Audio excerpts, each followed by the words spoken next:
Welcome to this Conversations on Groong episode. Today we're taking a look at the Armenian economy and related aspects. We have with us economist and sociologist Hrant Mikaelian.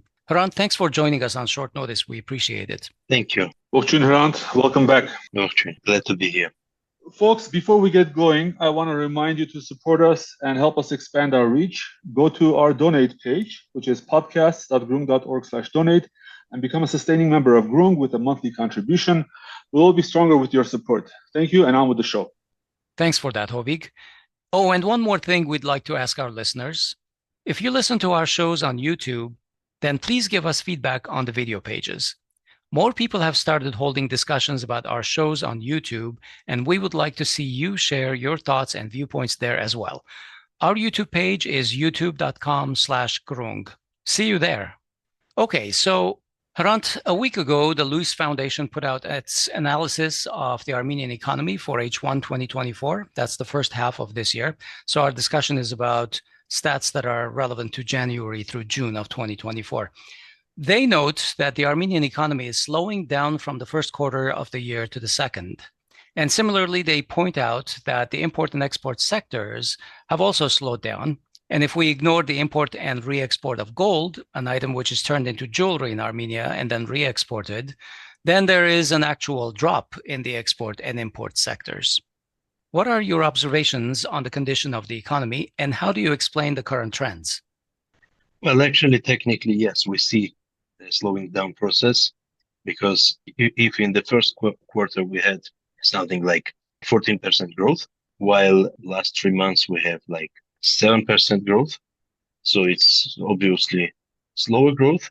But yes, the high growth rate in the beginning of the year was mostly due to statistical, let's say, manipulation, because some of the re-exports was included in production as well, although it was not produced in Armenia.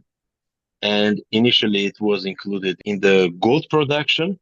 Then they moved it to the general metals production. And now, since May, they have excluded it from the data, and especially in June, we see that obviously it's not included anymore. So the difference in growth rates should be attributed to this change, because in the other fields, what we can see is that it's mostly the same as it was in the beginning of the year. So it's mostly the technical change. Hrant, there are some reports, for instance, that I don't know the exact source of the report, but that Armenian exports to Russia have skyrocketed for another year. For the first 6 months of 2024, trade turnover had reached 8.4 billion United States dollars, and it was 7.3 billion for the entire 2023, I believe. So in just half a year, there's a huge jump in exports. Is that also part of this manipulation that you're talking about? Well, actually, yes. You can include re-exports into export statistics, although in the external accounts, you should include it as re-exports, not as pure export. But you cannot include it in the production statistics because it was not produced in Armenia. Now, regarding the amount of exports and imports, yes, this statistics is distorted to a very high degree. Now, overall exports of Armenia in first half of the year was like $8 billion, and 10.5 was imports. Now, the problem is that the amount of goods exported from Armenia and produced in Armenia could be equal to some 1.2 billion. So actually, some 80% or even more is just re-exports. That's why this foreign trade statistics is very much distorted. And it affects, of course, it affects the overall GDP growth rates as well. So I think as of now, our economic stats are very problematic and give us just fragmented understanding of the picture in the economy. Not full understanding, because again, many fields are distorted, and unfortunately, I think it's made deliberately to show the good progress in economy. And yes, on one hand, we have good trend, but on another hand, the statistics is so distorted that we cannot even judge the relevance of these figures. Hrant, we hear a lot about the booming Armenian export sector. What's the significance of the precious stones and metals and jewelry sector in general? Is this a large industry with a significant labor force? Does it contribute to a large number of people working in their well-being, or is it mostly a monopoly benefiting a few folks? First of all, of course, it's a monopolized field when we are talking about re-exports. Of course, when we are talking about local producers, it's rather diversified. But when we are talking about re-exports, it's pure money-making process. So not everyone is allowed to participate. And as far as I'm aware, Khachatur Sukhesian, who is beloved oligarch of these authorities, he has big share in this process. Now, as regarding to re-exports, it's just technical re-exports because these goods do not even enter Armenia. Armenia is not a transit country. So Armenia is just a technical road, a not physical road. So these goods do not enter Armenia. They just fly overseas, and they are mentioned in the customs declarations as goods to Armenia and from Armenia. And that's why we see this change. That's why it's very hard to identify what amount of goods produced in Armenia and exported from Armenia was actually exported. But regarding the re-export sector, very few number of people are involved. Very few. Interesting. Turning to state revenues, the report says, let me mention for our listeners that we're putting the links to these reports and other resources in the show notes. So go there and click on them. So the report says that although tax revenues are up 5.2% year over year since 2023, they are falling 9.1% short of projections. Meanwhile, the VAT, value-added tax, and excise revenues were down 5.2 and 9.7%, depressing overall revenues. This is a pretty significant shortfall, but I'm just not sure if we should be worrying about the shortfall or rather that the projected revenues were too rosy to start with. Definitely projections were not correct, and there are two main reasons why the projections were incorrect. First is that the expected economic growth was overestimated, and the second and the main reason is that consumer price index growth or inflation growth was overestimated.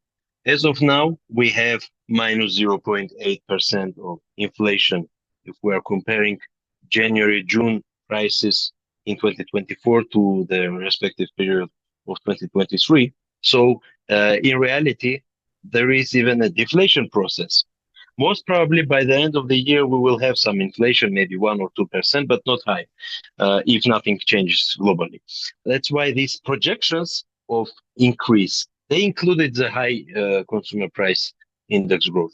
And I think the projections were incorrect. It's not that the situation in economy or taxes gathering is worrying as of now. Okay, that's good to know. Government spending is up 17.4%, apparently, but that is also short of projections, mostly because less has been spent on the operational side, but overspent on the capital side. The report attributes capital spending increases to defense spending. And frankly, I'd love to see that. I'll believe it when I see it. But meanwhile, Armenia's national debt just went over $12 billion, up almost 10% since last year. And right now it's hovering right around 50 to 51% of the GDP. So with all of these projections off a little bit, as you said, they're problematic. It seems like things are happening to Armenia rather than the other way around, with Armenia controlling its economic outlook. Plus, there's apparently this constant reliance on more debt. How worried should we be about this lack of control? And also, is there a remedy to reliance on external debt? Well, let's start with budget overspending. Yeah, on one hand, we have a decreased tax collection compared to the expectations. Again, this decrease is normal, but anyway, we have this decrease. But then we have overspending in many fields, and not only in capital expenditure, but also in salaries. And I assume this also regards to the policemen's salaries who were defending the regime to very big scale especially in May and June this year. So we have overspending and under tax gathering. So this is worrying trend, and this is why we have deficit increase, and also we have more debts. Now, regarding more debts, as of now, the general government debt in Armenia is, if I'm not mistaken, somewhere near $12 billion. So it's, yeah, you're right, it's a bit over half of the GDP.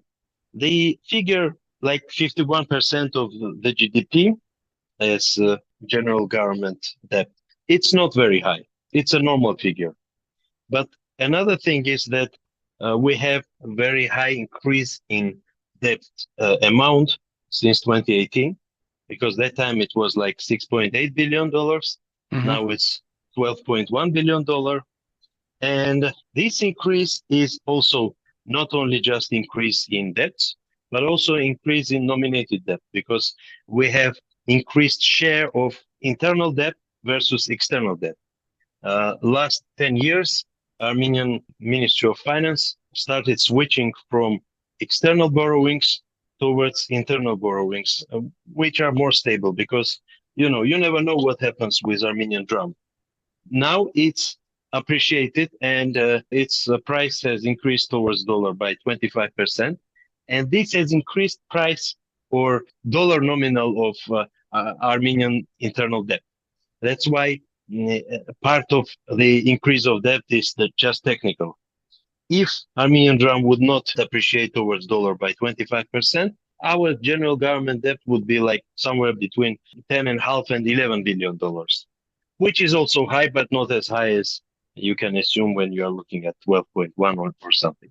So debt is manageable, although sometimes we see overspendings, and then we can ask ourselves why there is an overspending and why in this particular case the debt is increasing. And also we have increase in social expenditure, which on one hand is not that bad, but on another hand, what we can see is that pensions and many other expenditures have not increased. And that's why the overspending in social sphere as well is problematic. So basically, I think we need more discussion about budget spending rather than about the debt itself and budget revenue as well. Yeah, I think that's a very important point. Yeah, I think we need to be very careful with the spendings of the government, which are not always justified. And thanks for bringing us over to the finance side, because it looks like, as you said, inflation is mostly under control in Armenia, and that has helped a little bit, despite a minor uptick in the last couple of months. 2 days ago, the Central Bank of Armenia reduced the refi rate by another 0.25%. Right now, I think it's 7.75%. What are your thoughts about the current state of monetary policy? Do you think this reduction was a response to the slowing economy? I think it was mostly due to the low inflation rate, and I think it's still too high. I think for this current situation, 4% would be perfect, not near 8%. Because anyway, even with 8% refinance rate, the bank rates are still very high. It's somewhere between 10 and 12%. And you cannot run a business and have revenues, if your loan is like 10 to 12%. So this is still problematic. Although I should mention that last 2 years, there were some bonuses for entrepreneurs who were importing equipment and tools for production, and some leasing programs. But now, from what we can see, some of these programs are being closed down or decreased in scale. So this is another problem.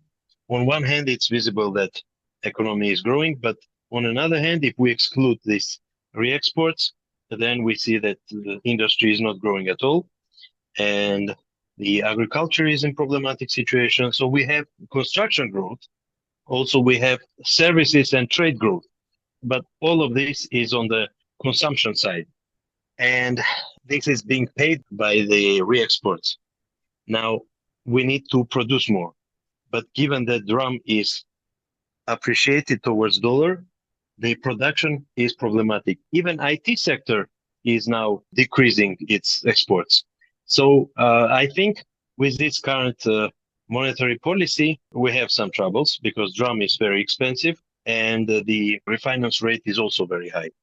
Now, when you say that the Armenian currency, the dram, is rather strong, how is that affecting our imports and exports?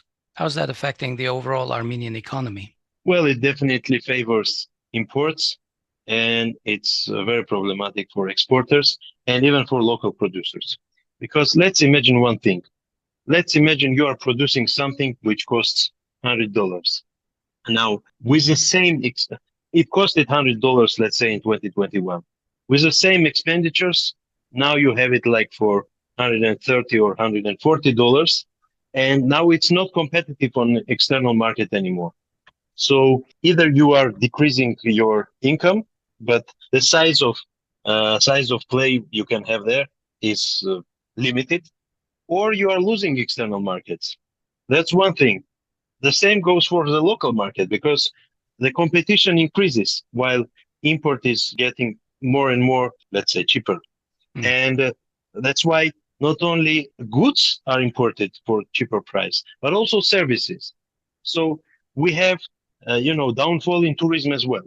We have very slow growth in tourism. This year we just have decrease. Why? Well, there are two reasons. One reason is the security issues, because some people are hearing all the time that they are shooting here, that Aliyev has conducted an ethnic cleansing in Artsakh, so they are afraid to come to Armenia. But another reason is that Armenian tourism is now expensive, the local tourism. Yeah. In fact, I've seen this on Groong from readers who have said that it's just too expensive to go there right now, which is too bad. Yeah. So, but external tourism going out of Armenia is cheap right now. So more people are going out of Armenia and less people are coming to Armenia. And again, we are seeing that we are observing that consumption of imported goods and services is increasing, but sales of Armenian produced goods and services are decreasing, especially on the foreign markets. So this is long-term problem. It's kind of a Dutch disease in the beginning, not just even beginning, it's somewhere in the middle. This is something we have observed in mid-2000s, where Armenian dram has also appreciated. And then we had a very big trouble in 2009 after the global crisis has hit Armenia as well, because dram has devaluated at that time. And we have seen that low competitiveness of Armenian producers due to dram rate has brought to very long-term slowed growth. And I'm afraid we will have the same situation after the next crisis, because again, even now, the competitiveness of Armenian producers has significantly decreased. Hrant, consumer and mortgage loans are up almost 20% over 23. What do you attribute this to, and is this a good thing? And are people's wages keeping up with their debts at this point, I should ask? Well, if we look, there are still some programs, and especially the program of return of the income tax return. So you can get your income tax return in order to pay a percentage of your loan, mortgage loan. So this program is going to be removed after 2025.